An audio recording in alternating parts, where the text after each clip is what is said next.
Hey, Bricks here with Dust to Living Soul. So, at the beginning of this season, I decided to get rid of my garden and install a centropic system. I very lightly planted it, and a lot of it died. Self selected, as you can see all through here, it all died.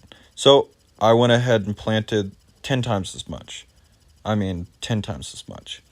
And so, I'll go ahead and take you through a few of the seed selections that I did make, and a lot of them did really well with very little to no irrigation whatsoever.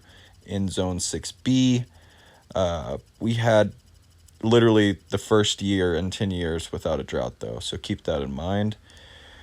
But I also added as many seeds from nature. I planted ubiquitously across the board and indiscriminately. And so any seed, these are from Kenya, from my neighbor from Kenya, any seed that I could get my hands on, I tried, I planted, I put into the line, and I just tested it and I watched and I learned and I observed.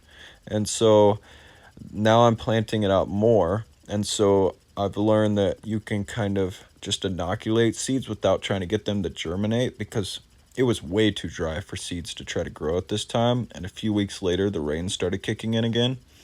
And so I just inoculate them with that root wise. And then I make sure it's spread out using Jadam wetting solution. And it's a phenomenal result. Uh, you know, I'd love to have a microscope to physically see, but at the end of the day, you can pull up certain plants and have root nodules show up. And so I literally just throw it in my backpack sprayer and I just spray the seeds down. And I've done this last year and this year, and it worked out great. So you can see the root nodules forming on roots at the end of the season if you pull up roots. And so then I take worm castings. I'm all closed loop now for the most part. And so I'll take these worm castings from compost, then to the worms, and now back out to the garden. And I'll just fill in these holes. And then later on, a few weeks later, I covered up with some mulch, as I just didn't have any available at the time. And this is what the garden ended up looking like. This is the no-till.